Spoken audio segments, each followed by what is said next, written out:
So student, lesson number 4 का second part यानी कि जो सेकंड स्टोरी है लॉस्ट स्प्रिंग की, उसकी हम बात करेंगे। इसे लिखा है अनीस जंग ने।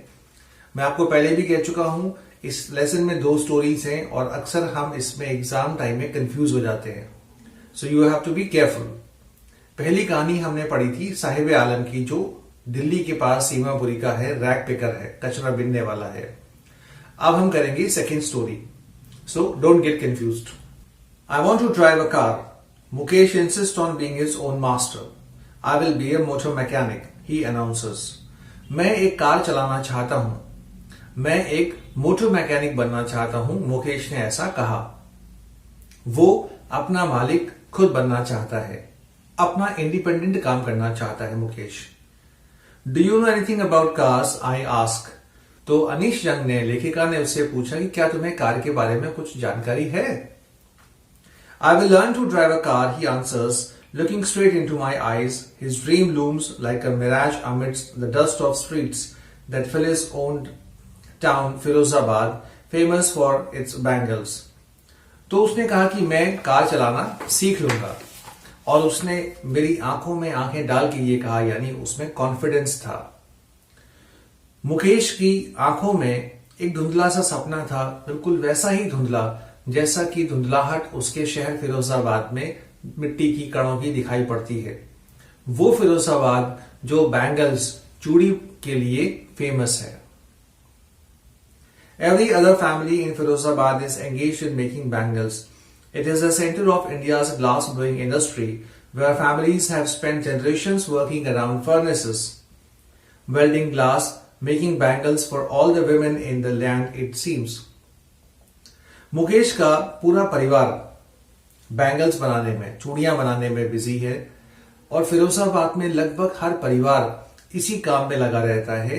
पीढ़ियों से फिरोजाबाद के सभी लोग बैंगल्स बनाने के लिए ही जुटे हुए हैं, और फिरोजाबाद पूरी दुनिया में बैंगल्स के लिए फेमस है। ऐसा लगता है कि संसार की सभी महिलाओं के लिए जो चूड़ियां बनती है वो फिरोजाबाद में ही बनती है।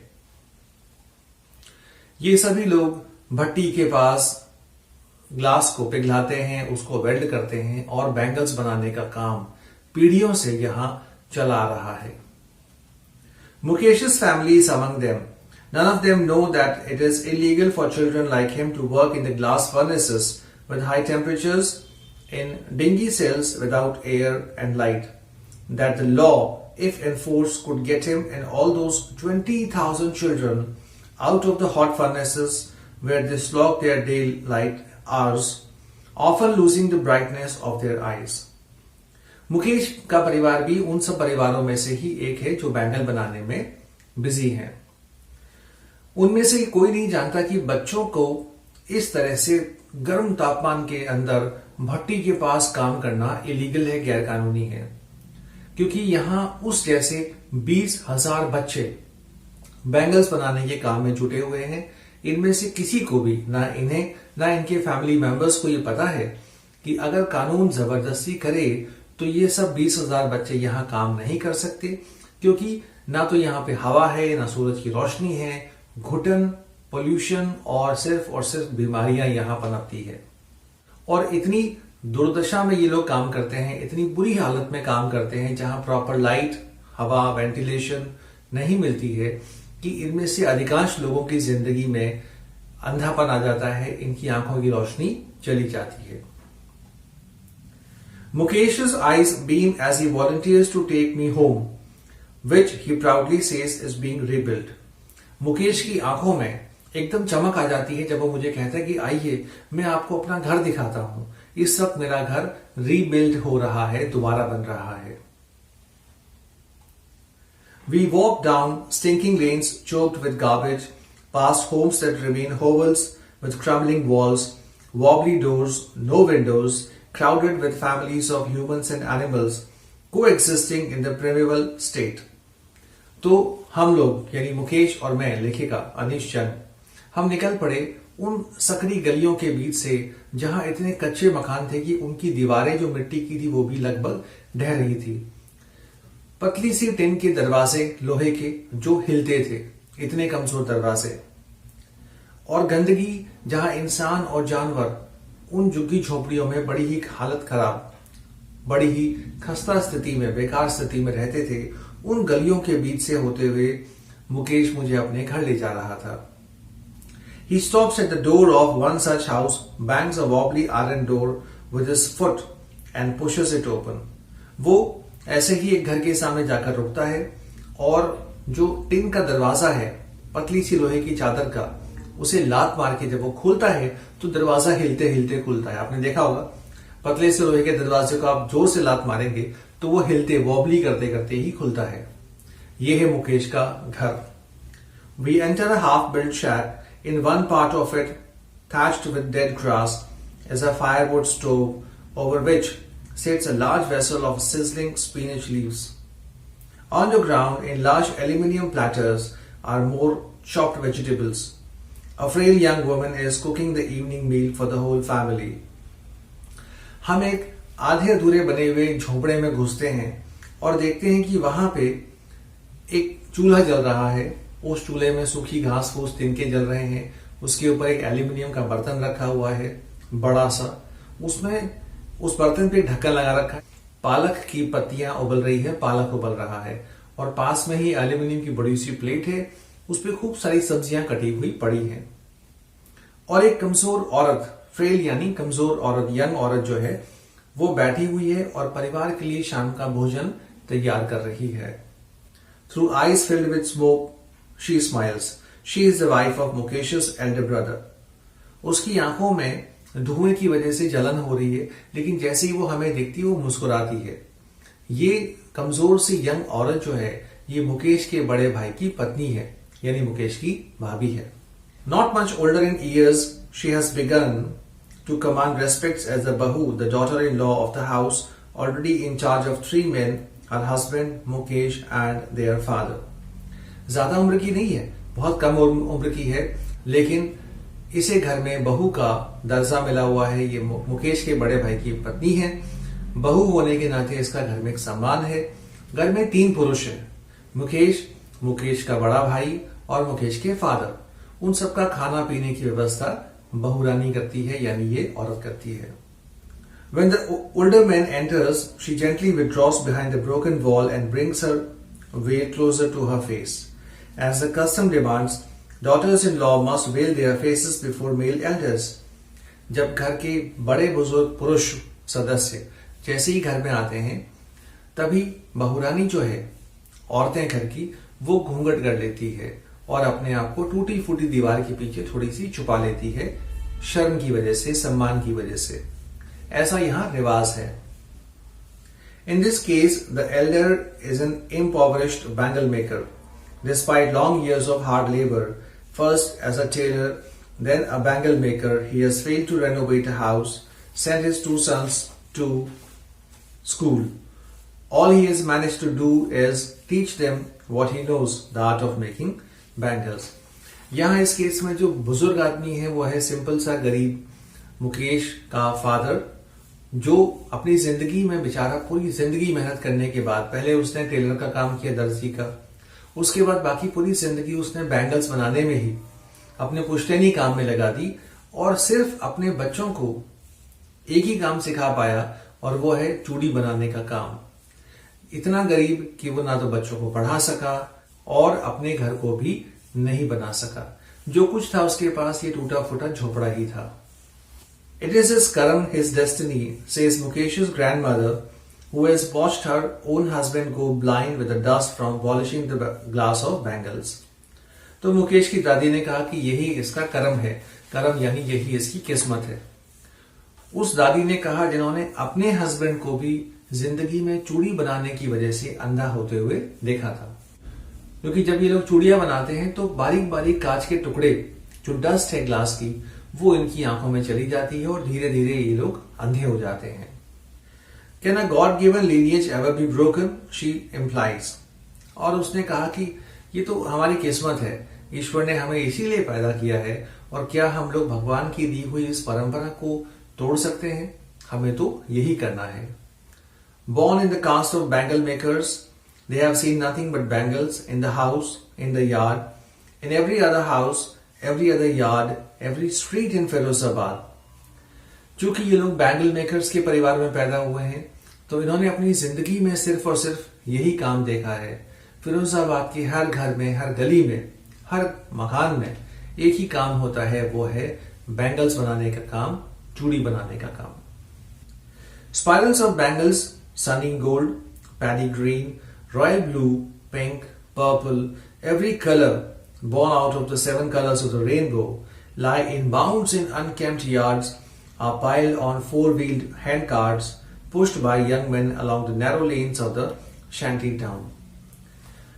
और पूरे फिरोजाबाद में सकड़ी गलियों में जो हाथ के ठेले हैं, उनके ऊपर, उनके नीचे रंग बिरंगी चूड़ियां ही चूड़ियां दिखाई पड़ती है, हरी, पीली, नीली, लाल। और यहाँ के जो नौजवान हैं वो इन हाथ ठेलों के साथ चूड़ियां भर के यहां वहां घूमते हैं और चूड़ियां बेचने का काम करते हैं। And in dark hutments next two lines of flames of flickering oil lamps sit boys and girls with their fathers and mothers welding pieces of colored glass into circles of bangles. Their eyes are more adjusted to the dark than to the light outside. This is why they often end up losing their eyesight before they become adults. और जो छोटे बच्चे हैं वो घर की महिलाओं के साथ, बुजुर्ग महिलाओं के साथ और बहुत ही बूढ़े लोगों के साथ छोटे छोटे बच्चे अपने घरों में कतार में बैठे होते हैं और बहुत कम रोशनी में बैंगल्स बनाने का काम करते हैं, ग्लास को पिघलाने का, उसको सोल्ड करने का, वेल्ड करने का। और इतनी कम रोशनी में ये लोग भट्टियों के बीच में इतना मेहनत करते हैं, कांच बनाने का काम करते हैं, बैंगल्स का काम करते हैं कि इनमें से अधिकांश लोग बड़े होने से पहले ही अंधे हो जाते हैं। Savita, a young girl in a drab pink dress, sits alongside an elderly woman, soldering pieces of glass. As her hands move mechanically, like the tongs of a machine, I wonder if she knows the sanctity of the bangles she helps make.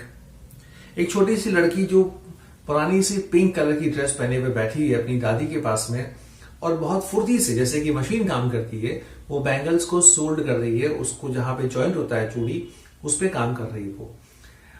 लेखिका कहती है कि मुझे ताज्जुब होता है इसे देखकर और मैं सोचती हूँ कि क्या इसे पता भी है कि इन लाल चूड़ियों का जिंदगी में औरत के लिए क्या महत्व होता है, कितनी पवित्र होती है चूड़ियां, सुहाग की निशानी होती है। उस बच्ची को इनसे कोई मतलब नहीं है, वो तो बस काम किए जा रही है। It symbolizes an Indian woman's सुहाग, auspiciousness in marriage. ये चूड़ियां भारतीय समाज में महिला के लिए उसके सुहाग की निशानी है। विवाह में सबसे पवित्र चीज जो होती है, वो शुभ चीज जो होती है, वो चूड़ी मानी जाती है। लेकिन उस लड़की को इनसे कोई मतलब नहीं है, वो सिर्फ अपने काम में बिजी है। It will dawn on her suddenly one day when her head is draped with a red veil, her hands dyed red with henna, and the red bangles rolled onto her wrist. इन चूड़ियों का महत्व उस छोटी सी बच्ची को तब समझ में आएगा जब अचानक एक दिन इसे लाल कपड़े पहनाए जाएंगे, इसके हाथों में लाल मेहंदी रचाई जाएगी और इसकी कलाइयों में लाल चूड़ियां पहना दी जाएगी, मतलब जब इसकी शादी होगी। She will then become a bride, like the old woman beside her who became one many years ago. She still has bangles on her wrist, but no light in her eyes. और वो अचानक से एक दिन दुल्हन बन जाएगी, बिल्कुल उस बूढ़ी औरत के समान जो इसके पास बैठी है। ये बूढ़ी औरत भी बरसों पहले, कई वर्षों पहले दुल्हन बनी थी, तब से आज तक इस औरत के हाथ में भी लाल बैंगल्स हैं, यानी कि आज भी औरत तो सुहागन है, लेकिन इसकी आंखों की रोशनी जा चुकी है। ये बूढ़ी औरत भी अंधी हो गई है। एक वक्त सेर भर खाना भी नहीं खाया, she says in a voice drained of joy. She has not enjoyed even one full meal in her entire lifetime. That's what she has reaped. और उस औरत ने कहा कि एक शेर भरपेट खाना भी नहीं खाया, मतलब वो ये कहना चाह रही कि जिंदगी में आज तक उस औरत ने कभी भी भरपेट खाना नहीं खाया, उसे भरपेट खाना नसीब नहीं हुआ है। यही उसकी जिंदगी भर की कमाई है, गरीबी, मुफलिसी, अंधापन। Her husband, an old man with a flowing beard, says, I know nothing except bangles. All I have done is make a house for the family to live in. उस औरत का जो हस्बैंड है, जिसकी बड़ी सी दाढ़ी है, वो कहता है कि मैंने जिंदगी में बैंगल्स बनाने के अलावा कुछ और किया ही नहीं, सारी जिंदगी मैंने बैंगल्स बनाया है और चूड़ी बनाने की वजह से ही मैं अपना एक घर बना सका हूं। मतलब उसने अपनी जिंदगी में सिर्फ और सिर्फ ये झोपड़ा बनाया है, इतना ही धन कमाया उसने। Hearing him, one wonders if he has achieved what many has failed in their lifetime. He has a roof over his head. उसकी बात सुन के मुझे ऐसा लगा कि इसकी जिंदगी में ये झोपड़ा ही बहुत बड़ी बात है, बहुत बड़ी उपलब्धि है, क्योंकि ऐसे बहुत सारे लोग हैं यहाँ बैंगल बनाने वाले जिन्होंने जिंदगी में काम करके इतना भी हासिल नहीं किया है।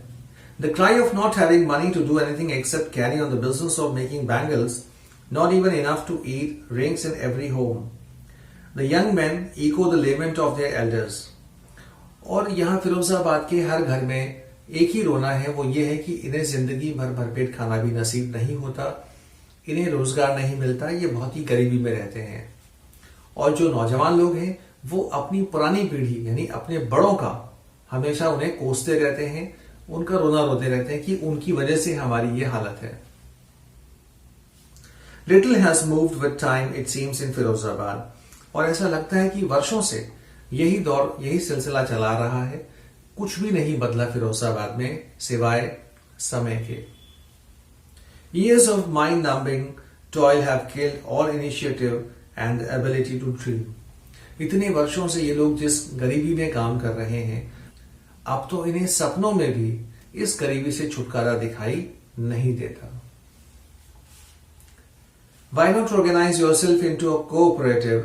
I ask a group of young men who have fallen into the vicious circle of middlemen who trapped their fathers and forefathers. तो मैंने पूछा एक नौजवान ग्रुप के लोगों से कि तुम लोग अपनी सहकारी समिति बना के, कोऑपरेटिव बना के काम क्यों नहीं करते हो? क्योंकि ये लोग बिचौलियों के, मिडिलमैन के चक्कर में फंसे हुए हैं। वो दलाल और बिचौलिए जिन्होंने आज इन्हें फंसाया है और पहले इनके बाप दादाओं को अपने चंगुल में, कुचक्र में फंसाया हुआ था। Even if we get organized, we are the ones who will be hauled up by the police, beaten and dragged to jail for doing something illegal, they say. तो उन्होंने कहा कि अगर हम ऐसा कर भी लें, अगर हम कोऑपरेटिव सोसाइटी बना लें, सहकारी समिति बना लें, तो भी होगा क्या? पुलिस वाले हमें कुछ न कुछ इलीगल काम की इल्जाम में, झूठे इल्जाम में पकड़ लेंगे, जेल में डाल देंगे और हमारी पिटाई करेंगे।